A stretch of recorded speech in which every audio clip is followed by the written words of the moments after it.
Welcome to today's First Chesapeake Chat, sponsored by Newport News Shipbuilding Session. I'm Annika Seth, the First Chesapeake First Tech Challenge and First Robotics Competition alumnus and an alumni ambassador sponsored by Booz Allen Hamilton. I'm here to introduce the First Chesapeake Chats. I want to thank this session sponsor, Newport News Shipbuilding, for making this event possible. As a quick housekeeping item, we're going to first let the speakers present and then open up for discussion questions later on if there is time. Please feel free to put questions in the chat throughout the event, and we'll try to get to them all at the end of our speakers' presentations. Before we get started, a quick reminder that the volunteer system is now open for FTC volunteers, with our first hybrid event of the season just 1 month away. We again have remote roles available, like judging, making it easy to support our STEM community even from afar. Please visit our volunteer webpage at firstchesapeake.org/volunteer for instructions and links to register. Second, we're trying something new this year. Before the end of today's presentation, we're going to ask a question that relates to something from our chat or to First. And the first person to enter the correct answer in the chat box will win a $10 Chick-fil-A gift card. So please stay tuned for that. Finally, I want to encourage everyone to stay on for our second chat of the evening regarding the Geared Up Remote Robotics program at 6:30 p.m. This online program is a great resource for the classroom or for standalone after-school programs. We are also offering a Geared Up Remote Holiday Camp this December if you're looking for a unique holiday gift for your friends or family. With that said, let's get started. Today's chat features a cool jobs discussion with Leidos employees. Leidos' 50-plus year legacy is centered around important work in national security, healthcare, engineering, and infrastructure. Their mission is to make the world safer, healthier, and more efficient through technology, engineering, and science. In addition, Leidos is also one of First Chesapeake's signature sponsors, as well as the title sponsor for First Chesapeake's annual Reaching for the Stars Women in STEM Breakfast and Award Ceremony. At this time, I want to introduce our Leidos speakers. We have Kelsey Shull, a cybersecurity operations mobility leader for Leidos, Thomas Bailly, a smart mobility liaison, and Michael McConnell, a software engineer. We're going to begin with each speaker just telling us a little bit about themselves and why they love what they do. So Kelsey, if you wouldn't mind starting us off today. Sure. Hi, everybody.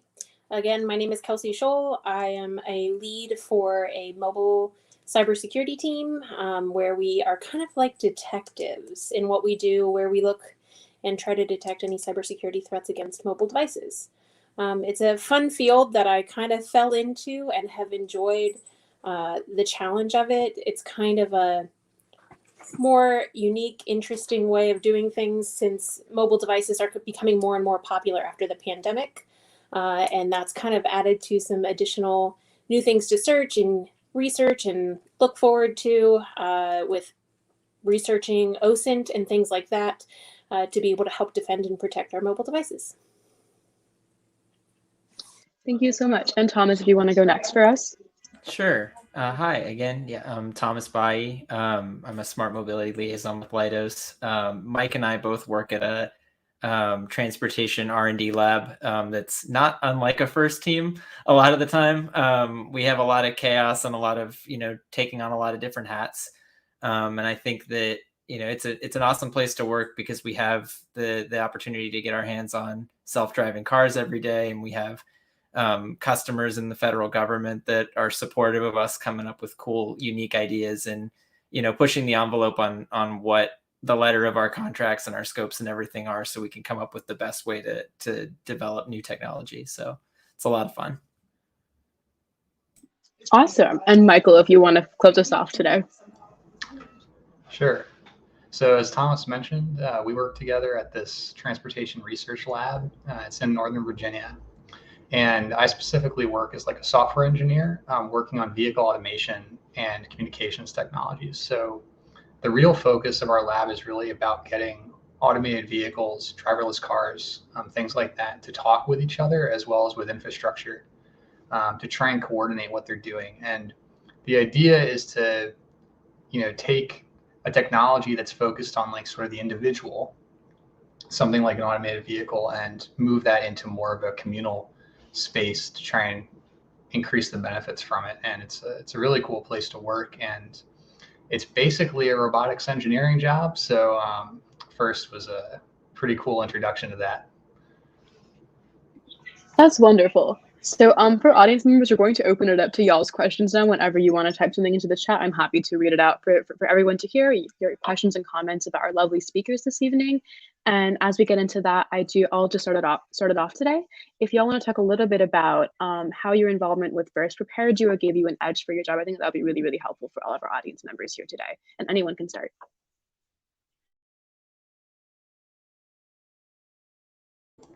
I can go first. So I was on a FIRST team up in Pennsylvania called 486, and I was on that team for 4 years all through high school, and it was a really great introduction sort of to like all the aspects of STEM, and helped me kind of figure out what areas I'd be most interested in. I hadn't done a lot of programming or software work prior to being on that team, and it really got me engaged and involved with it. And then I think the other aspect of FIRST that's really valuable is FIRST really highlights this like team atmosphere and how developing a system is not just about the engineering or the math. That's critical and important, but it's not the only thing. And when you're actually working on a real system in the real world, your ability to coordinate with coworkers and reach out to other teams working on other projects, ask for help or share ideas, really allows you to excel. And FIRST really highlights that I think is super valuable. Yeah, I fully agree. Thomas, do you want to chime in there? Go ahead, please. Sure. I can go next. Yeah. I think that the biggest thing for me is that, I have a degree in public relations, and I think what I do with that degree doesn't really exist in the real world, but it exists on every team in FIRST. I've had to fight basically my whole career to advocate for having a background in marketing and outreach and advocacy, and using it to support technology and, to help engineers. And I think it's something that's like second nature to FIRST teams. When I was writing chairman's awards and helping with grants and do all of those things, blending the technology and the outreach was like just something that we did all the time. And it was a huge part of the team. And then when you get a degree in PR, it's a lot of, focused on marketing funnels and doing social media and stuff. And I just keep saying, I want to touch the technology too. I want to touch the technology too. And I think FIRST really prepared me for being able to articulate what I want out of that and carve out a place in our lab for me to be able to, impact the technology and still stay true to my field. That's really wonderful. I did a lot of non-tech work on my team as well, like in engineering notebooks and Inspire Awards and Chairman Awards. And I think I really personally really related to that. So thank you for sharing. And Kelsey, if you want to add as well, that'd be really wonderful. I actually was never a member of FIRST. So actually this meeting is my first time hearing about you all. I kind of fell into technology, in all honesty. I never really planned on going into it through high school, even into college. I just decided to apply to Apple one day on a whim. Somehow got a job there. They taught me some skills. And then from there, I just kind of fell in love with technology and how cool it was and how I could use kind of my logical problem solving brain to figure things out. And that path took me into a couple different jobs before I landed here at Leidos. And I can't believe I've gotten here and I'm doing the cool things I'm doing based on the fact that I never thought I was going to work in technology, but it's been a fantastic path for me so far. I think that's also really valuable here, in that not everyone has the same route at the same time to tech or to engineering. And I think that that's really good perspective on that. It's never too late to try your hand at technology or really any new field. So thank you as well for sharing that really helpful background on yourself. We have some questions in the chat from audience members. Our first is a little bit of a fun one. It's for Thomas. What is the name of the cat in the background? The one that I think walked by is Dorian. There's also a calico over here named Stinky, but you can't see her. Excellent. Love the name Stinky. Quite innovative, let's call it. We have another, I think, more topical question here as well. For everyone, how are your timelines or deadlines similar or dissimilar to those in FIRST? And Michael, we'll start with you again, if that's okay. Sure.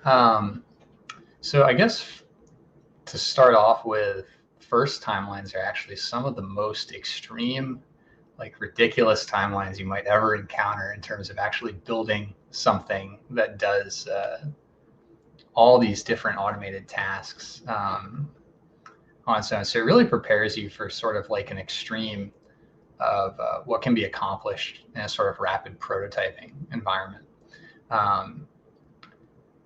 However, when you're doing something that quickly, I'm sure most teams know that they wish they had a little bit more time. At our lab, we kind of have a little bit of an in-between where we're a research lab. So we're dealing with new technologies and we're prototyping a lot, but the schedules are a little bit more drawn out. You know, most of our projects are like 2 years or so. And that gives us a little bit more time to go through the actual sort of engineering design process, things like that. But ultimately, when you're coming down to your final demonstration, it feels like you're back on a first team trying to make sure everything's ready to go for your final sort of project completion testing and that sort of thing. So it's a bit of a mix.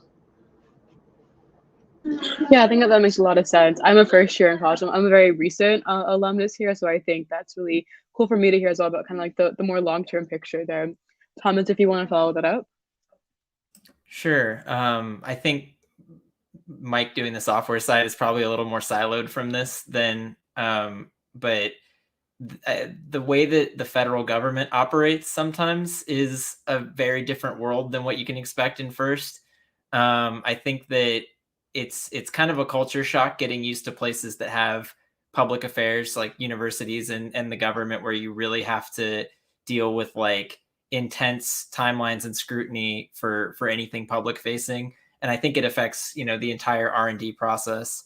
And I think that it's probably true for any customer that's larger than like, you know, a small lab, that you also have to deal with like putting large organizational infrastructure and engineering timelines at odds with each other. Like Mike said, we have 2-year projects that, you know, might be one thing that's a dependency for an overall larger portfolio goal, where that's not really a thing in first. You have this list of challenges, you do it, you have an insane timeline, and then it's done. Whereas we might have like, you know, 2 years to look at use cases that might eventually fold into something else that folds into something else. And I think that that overall like part of it, the timeline's always moving and getting more complicated in a way that I don't think you really have in first. It's also really interesting from the more like government public relations vantage point. Another question from the audience here is for all of you about what you see as the next big thing in tech that students might be interested in studying or pursuing career-wise. And Kelsey, if we can start with you on this one. I might be a little biased on this one because I work with mobile devices, but I do think that mobile devices and mobile device security is a big thing, especially, you know, the pandemic forced us all, students, employees at enterprise businesses, government, wherever, to really rely on our mobile devices. And I think that's a big thing in the future, the near future, for at least cybersecurity side of things, and then integration of mobile devices into other technologies and things like that, because that could go anywhere. You never know where the future will take you with technology. No, now I have a cat visitor. It's the night of cats. Yep, that's amazing. Love cats. Love everything about that. Thank you for sharing. And Thomas, if you want to follow that up. Yeah, I mean, I gotta be biased too, right? I think intelligent transportation. I think if people have considered civil, I think they don't really look at the network or electrical engineering aspects of it that we touch every day that are like totally different than I think what you would expect from a traditional civil engineering pathway. And it's something that we deal with in a lot of our workforce development projects, is like, how do we, you know, blend all of these disciplines together to do things that are kind of encompass all of engineering? And I think FIRST is a lot of that too.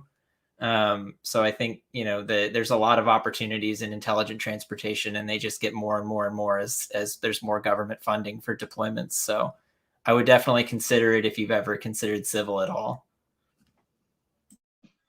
That's great. Thank you. And Michael, if you want to wrap up this question. Sure. I definitely am biased a little bit like Thomas. I think integration of intelligent systems into like transportation and things like that is going to be really big. I also think automation on a whole is kind of going to be touching every aspect of our lives. And a lot of times in ways that you might not expect. So like automated agriculture is really huge in the sort of growing robotics industry that we kind of interface with a certain amount. So there's a lot of industries that have existed sort of separate from the tech space, so to speak, for a long time that are now being injected with technology. And I think that's only going to continue. That's also great. And I think, all y'all being buyers is actually a really great sign that you care about your industries and really see a lot of value in them. So no need to give that caveat. We appreciate your perspective. Another question in the audience here is, if you ever see something on the news and think, man, if only what I was working on was being used more. And we'll start with you this time, Thomas.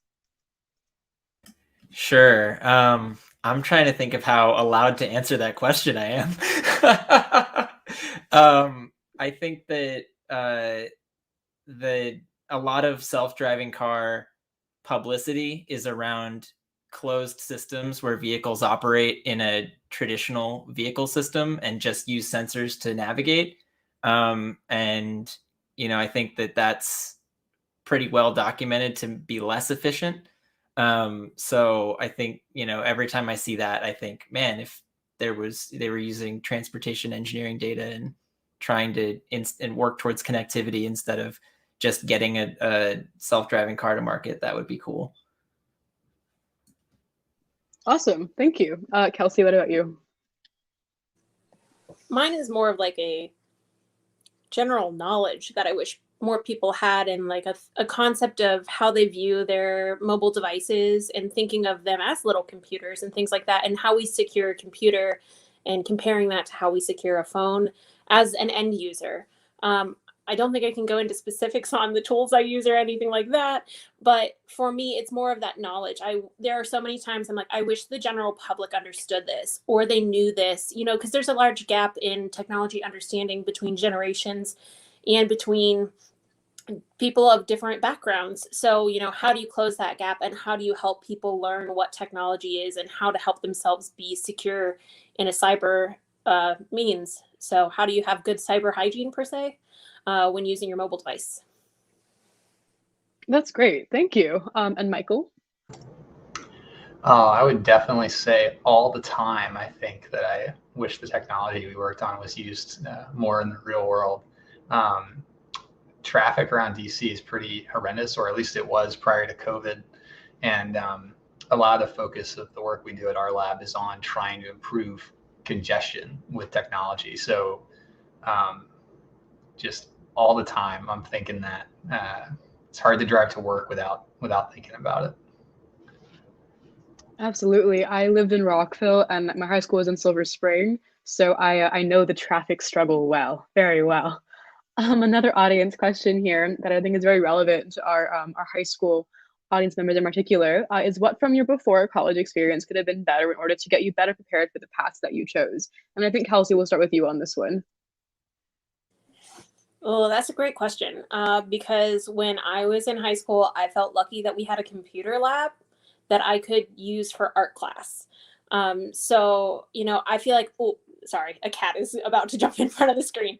I feel like for me, more exposure to what computers were at a young age and things like that would have kind of fostered that enjoyment for them, so that I could really focus on that a bit more going into college. But to be honest with you, there's really nothing I wish I could change, because I feel like if I changed it, I wouldn't be where I am today, and I wouldn't have followed the path that I have today. So even though I didn't have that opportunity in high school, I fell into this amazing career path, and I'm in a job where some days I go, this feels like a dream. I don't feel like this is real, because I'm doing cool things that I enjoy and I think are really neat, and I get to use my brain and think every day. That is very inspirational. Thank you so much. Michael, if you want to go next for us. Sure. I'm going to kind of echo Kelsey here a little bit. I'm not entirely sure what I would change. I kind of felt like in high school, the most important thing was almost getting exposure to like the different fields and areas of work that are out there, and being aware of all the different aspects of technology and things like that, I think is pretty important. As well as literature or whatever your interest is. Because once you're kind of more in college, you're starting to focus a little bit more. Or if you decide to go back to school or something like that after your initial college. So I think, when you're in high school, it's really about exposure and kind of understanding what's out there. You could take tons and tons of programming classes, I guess, if you wanted to. But maybe what you learned from doing that art class might actually be more valuable. I've had that sort of thing happen a few times where, maybe I had some other interests that seemed applicable in work or in college to give me an idea.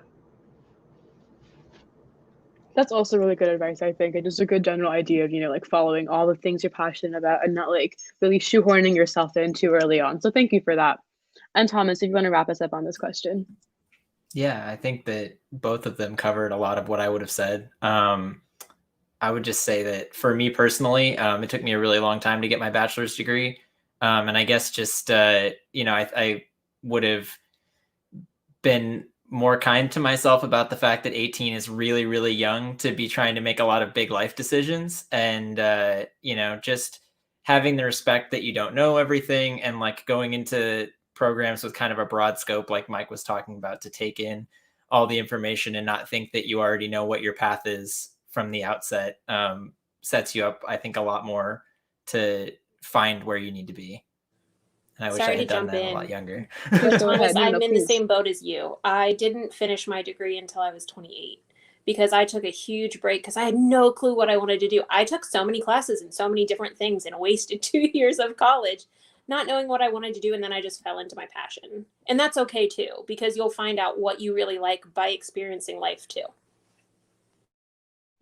I mean, as an 18-year-old here, thank you, both of you, for that. That's actually really, really comforting and super helpful. And I think a lot of audience members here, myself included, very much appreciate that. On that note, we're going to get into our closing segment of this program today. Thank you all for your questions. So we're going to be testing all of your memories now. If you know the answer to this question, please put it into the chat box, and the first person to answer it correctly will win a $10 Chick-fil-A gift card. Today's question is, which of our panelists works as a cybersecurity mobile device detective? While we wait for your answers, we're going to do a couple more questions with our panelists here. And our first question here is, how did your job adapt during COVID, let's say? And Kelsey, we'll start with you on this question, if that's okay. So I actually started this job mid-pandemic, per se. I was actually in a school district before I came to this job as a systems analyst.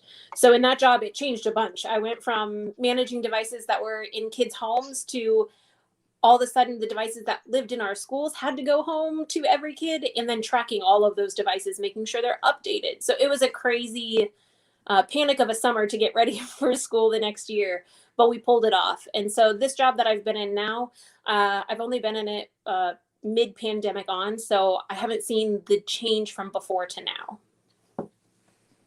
That's great. Really good to hear about that transition, even during a time of, such conflict and such hardship. So congratulations, and we're really happy for you. We do have a winner in the chat here, so we're going to shout out Lost and SOS for getting the answer right. It is Kelsey, so they'll be in touch with you from Chesapeake about your $10 gift card as soon as possible. And Thomas, if you want to chime in here about the COVID-19 question, that'd be really helpful for us as well. Sure. When I was looking at the list of questions you sent, I was hoping this one would get asked. This is probably weird, but I think the really, really heavy lockdown part was probably my favorite time working at our lab. I, at the time, lived with another engineer who works in our lab, and basically our apartment became an intelligent transportation lab. We had, radios everywhere. We had like our middleware running up on the TV, and we were just like doing hard R&D in the living room every single day.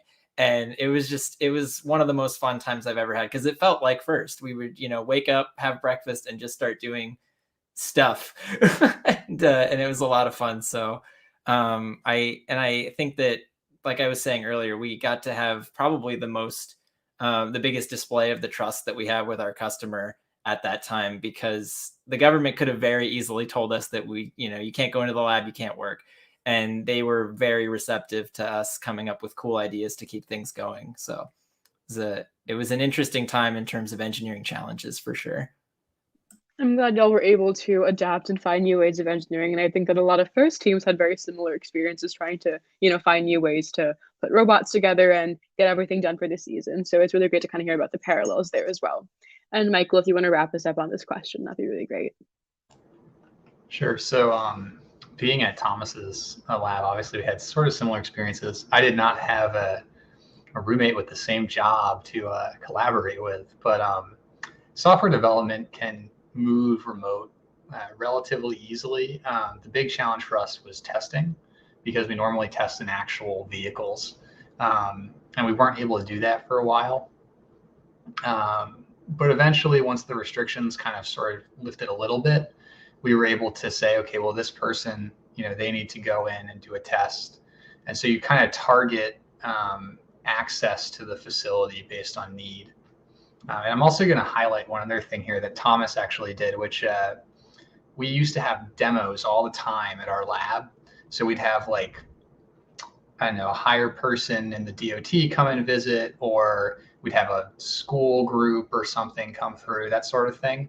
And we couldn't do that anymore. And so Thomas and a few other people on our communications team, they got access to the lab and went and created these 360 videos of all the different rooms and the vehicles and the technology. And they basically created a sort of click through tour, I guess, of the lab that you could go to. And that was an example of I think a really innovative way to adapt to this kind of dynamic situation. That's lovely. I really loved hearing about all of your experiences kind of adapting to this very unprecedented virtual environment. So thank you for that. On that note, we are going to wrap up our chat for this evening. I want to thank Michael, Thomas, and Kelsey for being with us today. And I also want to thank Leidos for being one of our first Chesapeake signature sponsors. So thank you all so much for your support and your time this evening. For audience members, please stay tuned for our next chat. Learn about First Chesapeake's Geared Up Remote Robotics Program with Zavell Smith and Lee Reed, starting in just a few minutes. We want to again thank our First Chesapeake chat sponsor, Newport News Shipbuilding, for the generous support of this program and our 2022 First Chesapeake District Championship. Please enjoy the short video about Newport News Shipbuilding, and see you soon.